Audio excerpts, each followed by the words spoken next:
वहीं हरियाणा में सरकार ने सामाजिक न्याय एवं आधिकारिक राज्य मंत्री ओम प्रकाश यादव ने कहा कि मुख्यमंत्री मनोहर लाल के नेतृत्व में समाज के हर व्यक्ति तक लाभान्वित करने की दिशा में ये कदम उठाया जा रहा है। उन्होंने ये भी बताया कि समुचित विकास के साथ सरकार योजनाओं को धरातल पर लागू करते हुए पात्र लोगों को लाभान्वित कर रही है।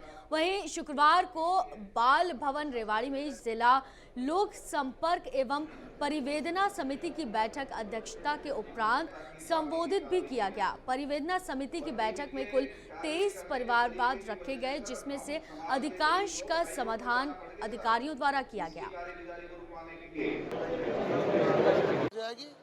हम चाहते हैं कि सबका साथ सबका विकास अंत्योदय योजना जो चलाई है उसके तहत हर गरीब आदमी को उसका हक मिले।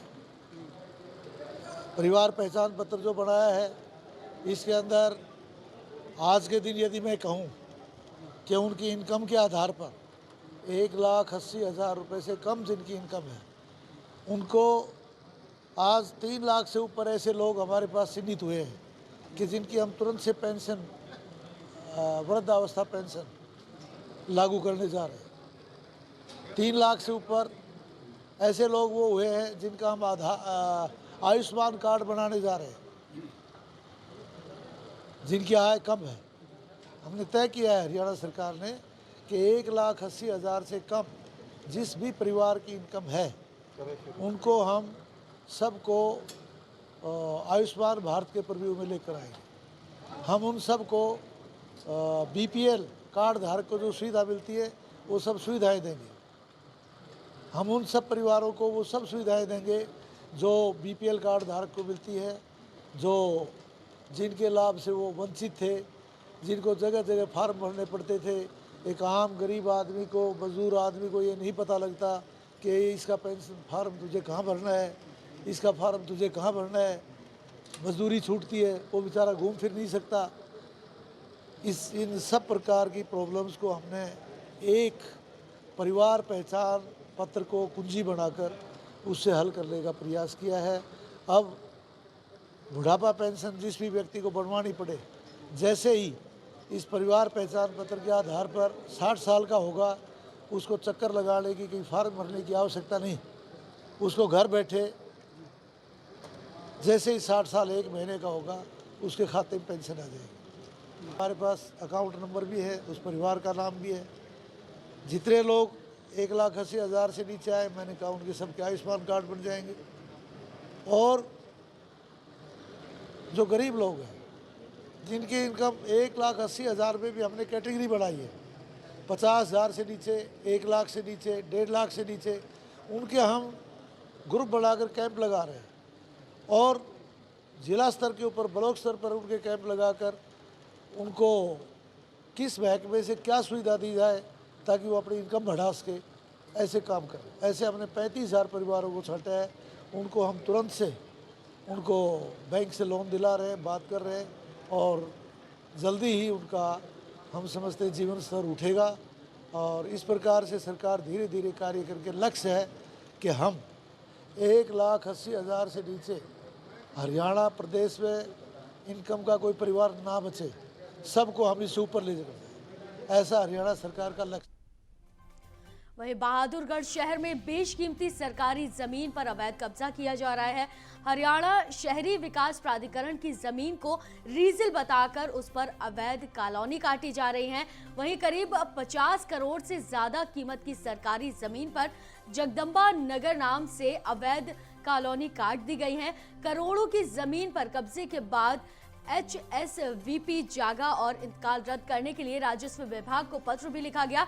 इस पत्र का संज्ञान लिया गया और साथ ही जिला उपायुक्त शक्ति का कहना यह है कि HSVP के इंतकाल रद्द करने की अपील की गई है, जिसके आधार पर इसको रद्द करने की प्रक्रिया को शुरू किया जाए और साथ ही संबंधित लोगों को भी इसके लिए नोटिस दे दिए गए हैं।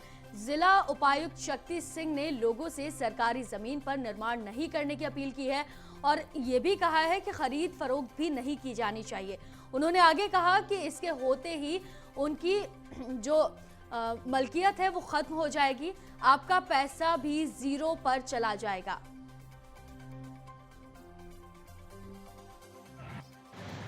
देखिए, जो मामला हमारे संज्ञान में आया है और HSVP ने हमारे को एक अपील की है कि कुछ केसेस में म्यूटेशन गलत कर दिया गया है, तो उस म्यूटेशन को दुरुस्त करने के लिए जो रेवेन्यू विभाग की और इस पर लैंड रेवेन्यू की प्रक्रिया है वो शुरू कर दी गई है।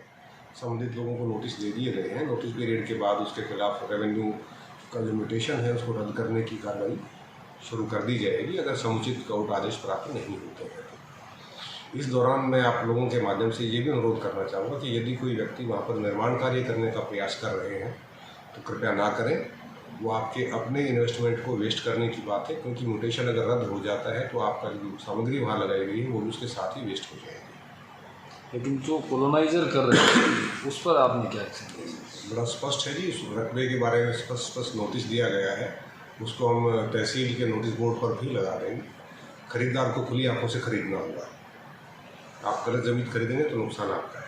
तो वहाँ जो कंस्ट्रक्शन चल रही है उसको रुकवाने के लिए प्रशासन अभी ने तक हमारे पास कोई ऐसा कोर्ट आदेश नहीं है। लैंड रेवेन्यू एक्ट के अंदर ऐसे प्रावधान नहीं है। म्यूटेशन ही रद्द हो जाएगी, उसकी मलकियत ही खत्म हो जाएगी, तो आगे खरीदने वाले को तो देखिए, दिल्ली ही नहीं पूरे देश में कोरोना लगभग खत्म हो चुका है और अब सब कुछ नॉर्मल हो चुका है। बच्चे भी अब स्कूल जा रहे हैं और निरंतर अपनी पढ़ाई भी कर रहे हैं और साथ ही बच्चों के स्कूल खुलने के बाद से ही परिजन और टीचर भी काफी खुश नजर आ रहे हैं। अब बच्चों के एग्जाम भी हो चुके हैं और इसी को मद्देनजर दिल्ली के अशोक विहार में स्कूल का एक कार्यक्रम किया गया जिसमें छोटे छोटे बच्चों द्वारा संदेश कार्यक्रम दिए गए। वहीं स्कूल अधिकारियों द्वारा बच्चों को सर्टिफिकेट बांटे गए और इनाम के तौर पर 5,500 रुपए भी दिए गए। इस कार्यक्रम से बच्चे और उनके परिजनों में काफ़ी खुशी का माहौल है, क्योंकि 2 साल बाद ये कार्यक्रम होना स्कूलों में शुरू हुए हैं। कोविड के टाइम पे, यानी जब लॉकडाउन चल रहा था, तभी सभी लोगों ने काफ़ी परेशानियों का सामना किया था और सभी स्कूल बंद हो गए थे, सभी जगह पर लॉकडाउन लगा हुआ था। लेकिन 2 साल बाद स्कूलों में एक बहार सी आई है और कार्यक्रमों की शुरुआत जो है वो होना शुरू हो चुकी है।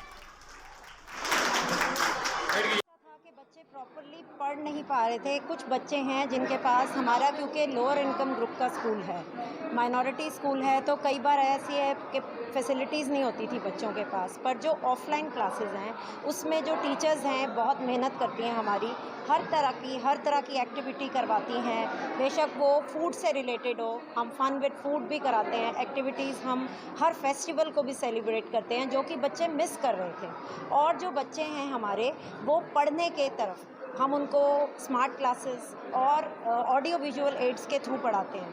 तो टीचर्स हमारी बहुत मेहनत कर रही हैं और टीचर्स बहुत खुश हैं कि उनके बच्चे दोबारा वापस आए हैं। और वो पेरेंट्स जो हैं वो बहुत खुश हैं, क्योंकि जो बच्चे हैं वो मेंटली बहुत ही स्ट्रेस थे इस टाइम में। तो बच्चे इतने खुश हैं कि हम लोगों ने एक नया और स्टार्ट किया है, happy classrooms and meditation for the children, ताकि उनकी स्ट्रेस ख़त्म हो और हैप्पी क्लास। तो फिलहाल के लिए इस मॉर्निंग बुलेटिन में सिर्फ इतना ही। देश और दुनिया की ऐसी और खबरों के लिए आप देखते रहिए संभव टीवी। दीजिए इजाजत, नमस्कार।